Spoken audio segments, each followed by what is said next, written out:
Welcome to another of our great chapters in the Bible. Our chapter today comes from the book of Genesis, chapter 19, Sodom and Gomorrah. The two angels came to Sodom in the evening, and Lot was sitting in the gate of Sodom.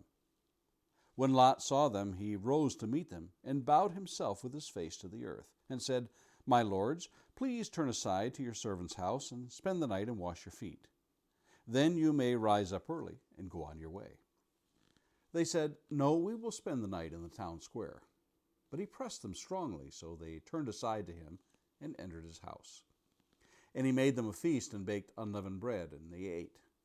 But before they lay down, the men of the city, the men of Sodom, both young and old, all the people to the last man, surrounded the house.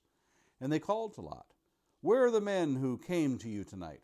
Bring them out to us, that we may know them."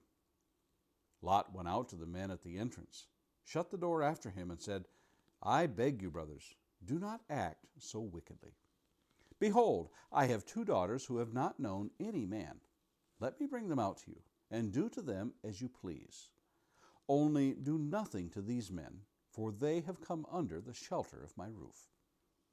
But they said, "Stand back." And they said, "This fellow came to sojourn, and he has become the judge? Now we will deal worse with you than with them."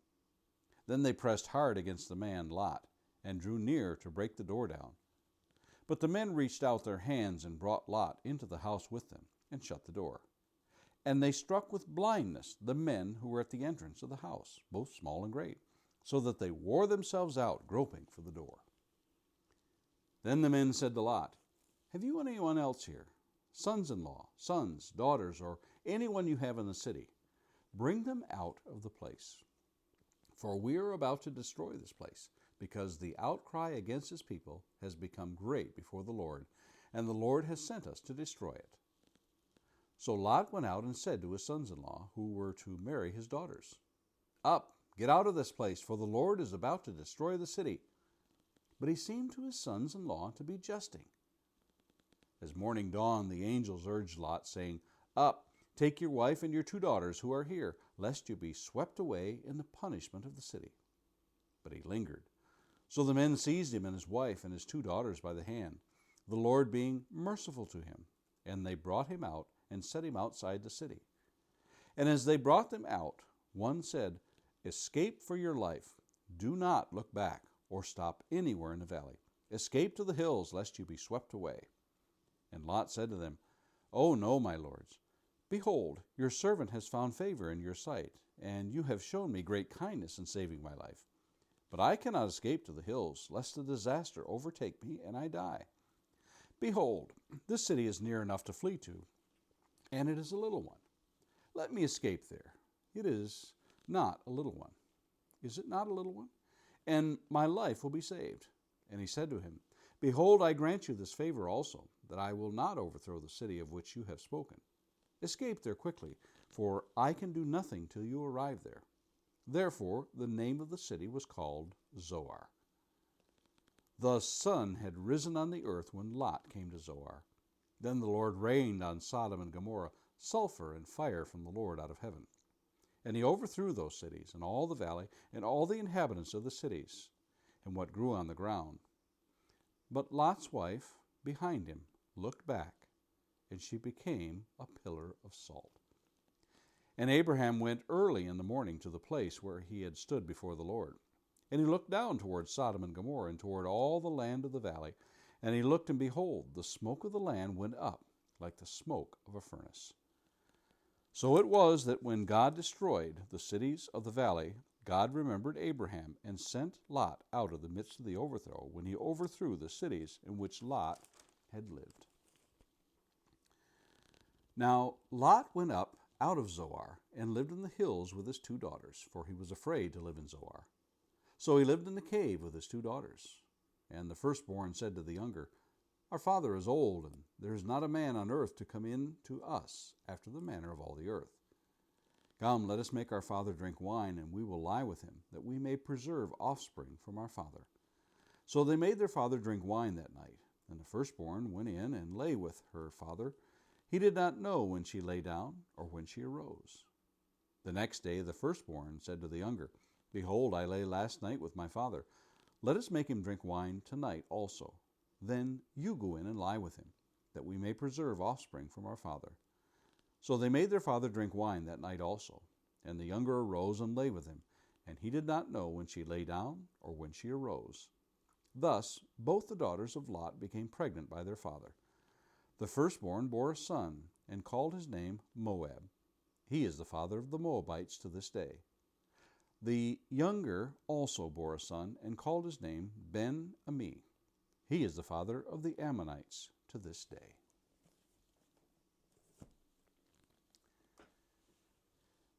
I'm a fan of the American West. I love to watch the classic TV Western shows and movies. Within these are the typical scenarios: cattle rustlers and cattle drives, gunslingers and hired guns and gunfights, riding horses and horse-drawn wagons, and on it goes. They're all the same plots, just different actors, essentially. There is also one plot that bears a resemblance to our chapter today. It is the story of the innocent person or persons who wander into a strange town only to be kidnapped or assaulted in some way by the townfolk, with one person who tries to do the right thing. The Bible obviously didn't steal these plots from the American West. The American West has borrowed the storyline from the Bible. I've often noted in the Old Testament the number of times that God takes particular offense at those who would harm what he might classify as the most vulnerable among every class, culture, and country. They are the widow, the orphan, the poor, and the stranger and the sojourner.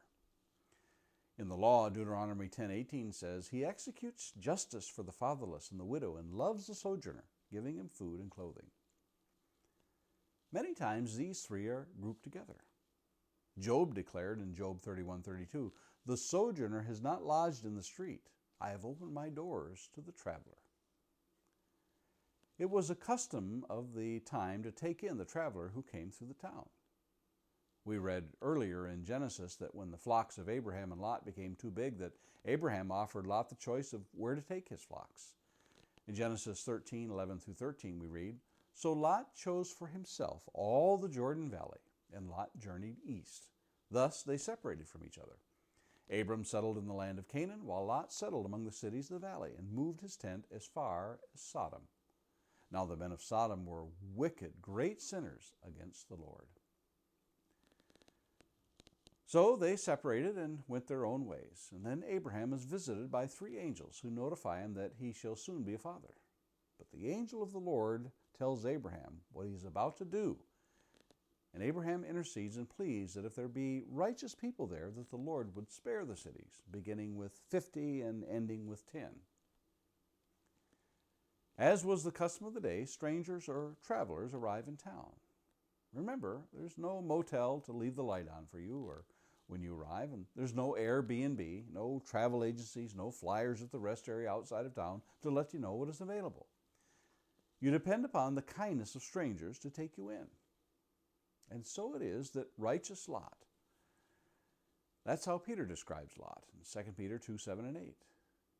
We read, And if he rescued righteous Lot, greatly distressed by the sensual conduct of the wicked, for as that righteous man lived among them day after day, he was tormenting his righteous soul over the lawless deeds that he saw and heard. One wonders if Lot was hospitable by nature or what he knew awaited them should they be caught in the town square after dark. Many have equated this scene as that which the Hebrew writer penned in Hebrews 13:2. Do not neglect to show hospitality to strangers, for thereby some have entertained angels unaware. What follows simply cannot be imagined. Lest we think it is just a few of the rabble of the town, we are told in verse 4, But before they lay down, the men of the city, the men of Sodom, both young and old, all the people to the last man surrounded the house. Scoffers and scholars alike have pointed to what Lot does next as incredibly selfish and foolish. Yet, we don't understand the customs and rites of the day. One was bound by honor to defend and protect at all costs the stranger under their roof. Yet there is a disdain for what he is willing to offer up in the flesh of his own daughters. And who can grasp the gravity of the situation? Indeed, the angels find what they suspected was true. This town, yes, this region was grievously wicked.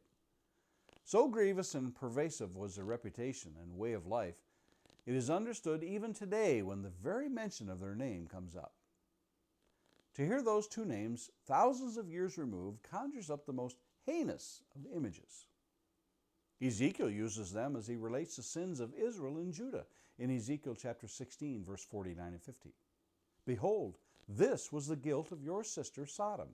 She and her daughters had pride, excess of food, and prosperous ease, but did not aid the poor and needy. They were haughty and did an abomination before me. So I removed them when I saw it.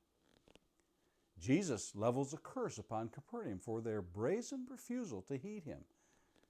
We read in Matthew 11:23, Jesus said, "And you, Capernaum, will you be exalted to heaven? You'll be brought down to Hades. For if the mighty works done in you had been done in Sodom, it would have remained until this day." Jesus also relates that when he returns, the world will be complacent and carry on in its evil state, just like Sodom and Gomorrah. In Luke 17, verse 28 and 29, likewise, just as it was in the days of Lot, they were eating and drinking, buying and selling, planting and building. But on the day when Lot went out from Sodom, fire and sulfur rained from heaven and destroyed them all. Over and over in Scripture, these towns stand as a warning of what awaits all who practice evil in this life. Further, Jesus warns us to not look back with these immortal words in Luke 17:32. Remember Lot's wife. There's a term that is used by preachers when a lesson from the Bible is relevant to the human condition. They say, "It will preach." One wonders if the lessons of Sodom and Gomorrah and Lot's longing gaze at the well-watered Jordan Valley and the consequences of such a choice is a lesson that will preach today. Will it preach? And Lord willing, let's meet here again tomorrow and look at another of the great chapters in the Bible.